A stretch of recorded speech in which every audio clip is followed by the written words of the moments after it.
pero sostener su mandato es el paradigma de la limpieza democrática, la honradez a carta cabal. Mi opinión es que España es un país complejo y luego que ninguna de las dos fuerzas, ni el Partido Popular ni el Partido Socialista Obrero Español, lograran mayoría. O sea, la elección la ganó, la elección de los diputados, que es donde se nombra al presidente del gobierno, la ganó el Partido Popular, pero no consiguió los suficientes diputados como para nombrar a el presidente de gobierno. Se le dio chance porque como el que ganó tenía la primera oportunidad de formar gobierno, no logró formar gobierno. El señor Pedro Sánchez se le dio su oportunidad, forme gobierno usted, y él sí logró formar gobierno, pero a unos costos elevados, porque tuvo que aliarse con gente un tanto problemática para su propio ejercicio de gobierno. Entonces, esto es un tema que le ha complicado, y su cercanía con Venezuela y este cobro de una deuda para empresas españolas ha salpicado totalmente el escenario español, muy, muy salpicado. O sea, la tensión entre Sánchez y Feijóo se traslada a los actos de la fiesta nacional. El líder de la oposición dice que el presidente no debería estar en la recepción del Palacio Real, sino dando explicaciones por el caso Coldo, que es el caso de la señora, que se involucra a la señora vicepresidenta venezolana en un viaje que llegó al aeropuerto de Barajas. Teóricamente no bajó del avión, se reunió allí con el señor Ábalos, que era ministro de Relaciones Interiores, pero hay unas maletas que circularon en el camino, que se supone o eran maletas de dinero con los 62 millones de dólares, y por algún lado habían llegado los lingotes de oro. En todo caso, es un tema que tendrá que decidirse en los tribunales españoles, si es que llega a los tribunales españoles. En la marcha por la resistencia indígena, el chavismo vuelve a pedir ruptura de relaciones con España. Yo creo que finalmente pudiera llegarse a una ruptura de relaciones con España. Depende cómo vayan desarrollándose las tensiones. Yo creo que el gobierno venezolano tiene una narrativa, la narrativa que indica que allá se están escondiendo los fascistas venezolanos, el montón de sinvergüenzas, esto, bla, bla, bla, bla. Pero de lo que yo no estoy muy seguro, mis queridos amigos, es que finalmente rompan las relaciones comerciales, porque por medio está Repsol. Repsol es muy, muy importante, muy, muy, muy importante, mis queridos amigos, para el tema económico venezolano. Disculpen que gire acá, voy a intentar hacer algo porque va a llegar el momento del cuñero y yo quisiera que me quedaran por fuera. Ajá, ahí estamos con todos ustedes. Entonces, bueno, la situación sigue siendo allí compleja, muy compleja. Ayer el gobierno marchó con la misma,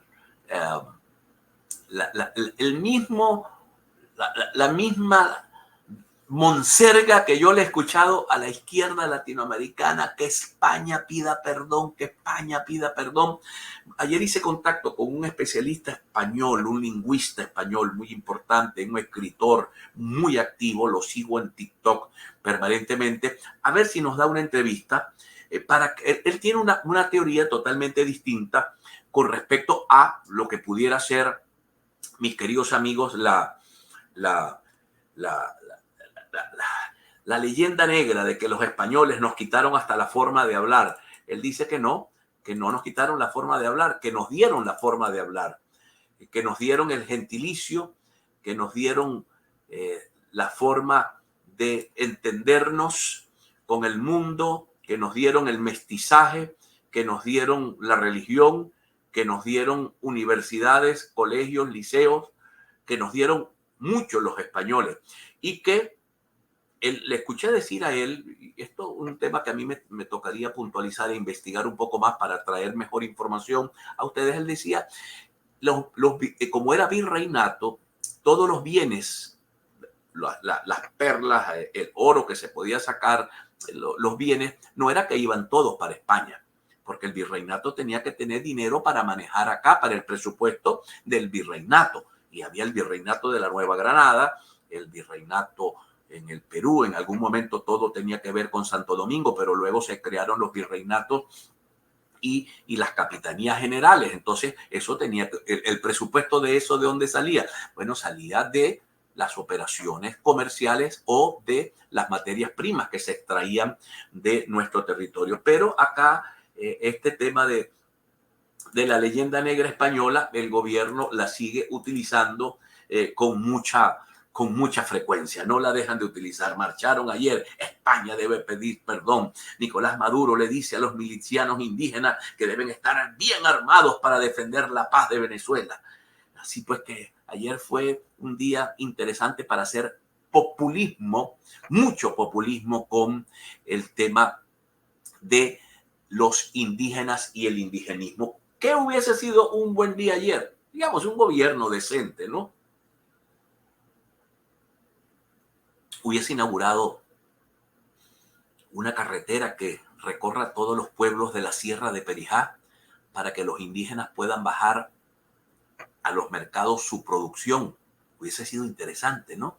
Haber inaugurado unas buenas escuelas, unas nuevas escuelas en la zona indígena, escuelas bilingües para que no se pierda su lenguaje, su idioma autóctono, pero que se puedan incorporar también al trabajo y a la producción, digamos, que se da en nuestros países, en nuestro país, para que no sean aisladitos por allá como en algún momento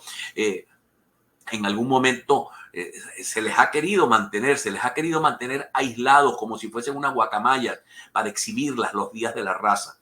Yo creo que lo mejor que se puede hacer por las poblaciones indígenas es, por un lado, preservar todo su bagaje cultural. Eso hay que preservarlo, pero incorporarlo al desarrollo nacional.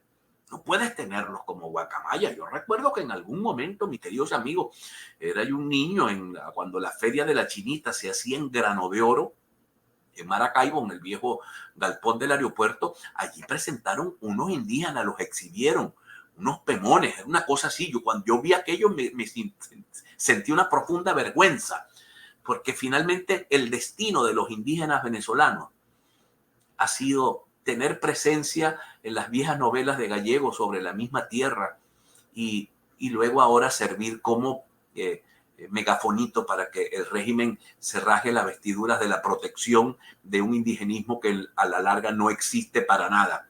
Hay un ministerio de los pueblos indígenas, pero el resultado tendría que ser la mejora de las condiciones de vida de los indígenas, y eso no ocurre en Venezuela, no ocurre para nadie.